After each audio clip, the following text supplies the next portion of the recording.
What's up guys, Harvey from Hutch's Welding. Today we're going to be talking about the 68 Chevy step van. We're going to be talking about the chassis. So basically what we got here is a 68 Chevy P10 step van.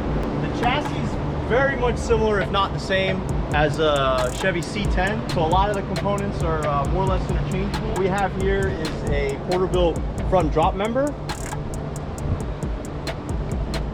And following on the back was what's left of some of the Porterbuilt.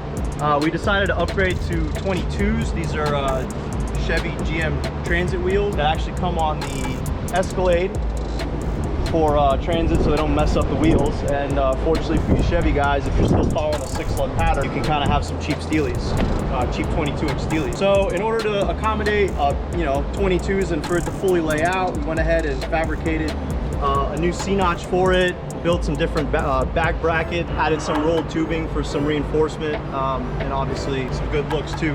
We went ahead and did our own version of frame stiffening with some, again, some rolled tubing. We decided to keep the front Porterbuilt 2-link cross member and just added some rolled tubing for some frame stiffening. Got the transmission mount here.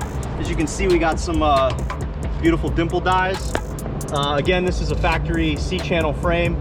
Decided, since we're gonna have an LS motor with some horsepower behind it, decided to box the frame. And if you know me, you know that I love dimple dies and anything kind of trophy truck inspired. So I decided to go ahead and do some dimple dies in the frame for a couple different reasons. Saves a little bit of weight because you're taking out some material, but then you dye it in order to kind of bring the structure back. And of course it looks cool. So again, in the front, it's a Porterbuilt drop member that's designed for a C10. Went ahead and installed that. It's kind of difficult to access this stuff with the box essentially on it, the van. So I decided to weld everything in, so that way if there's any issues with hardware, you're not gonna have any issues. Decided to kind of do my own roll tubing upper mounts because we're using a little bit different airbag setup. And of course with the 22s, it kind of changed the position, so we kind of reconfigured that. But essentially the front end's pretty much the same. It's using Beltec drop spindles. It's gonna be using Wilwood brakes that bolt onto like a factory C10 spindle. Again, 22-inch transit wheels. What else we got going on here? So again, this thing's pretty much ready to fully lay out on the van. We are going to be running the exhaust up through here, and it's actually going to kick up over here and go through the body. We're going to have the brake master cylinder and the brake pedal be it's going to be a frame mount that's going to go over here. We are going to be, this is a factory 12-volt rear end that we're going to be upgrading to a Yukon lock and diff.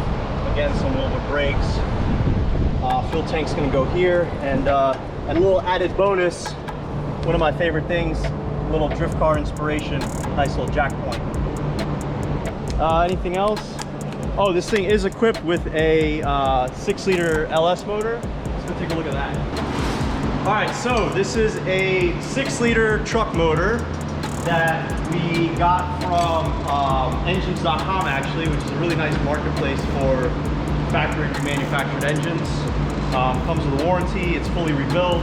So it's basically a fully rebuilt takeout of a 6.0 truck motor.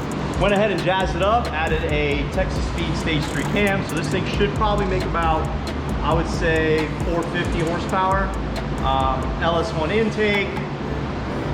I did this little blackout package where I went ahead and kind of blacked out all the front end. We got dash 20A and fittings that's going to go for the cooling system, just for added security.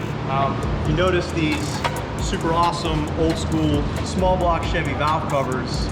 They're billet specialties adapters that allow you to hide the coils underneath here and then accommodate a small block valve cover just to give it that kind of old school look. Some shorty headers, again, high-temp ceramic coating. It will be powered with, behind, again, something from engines.com, their sister company, Monster Transmission, with a 4L80, fully rebuilt by them, and going to be controlled, by a Holley Terminator. Now, if you guys haven't heard or seen about this, this thing is just 100% badass. It's all plug and play, comes with all new connections. This is the Terminator X Max, which controls the engine and the transmission. And in order to monitor all this beautiful stuff, we have a nice 12-inch Holley display. So this is the van. We'll go ahead and get the body back on the chassis and do a little walk around and talk a little bit about that. But for now, that's it.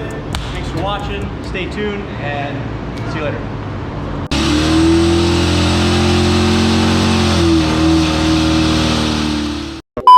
Kept the Porterbuilt, kept the front, shit, what is that? These are, you know, I guess it's the 2-link mount? What is this, Kyle?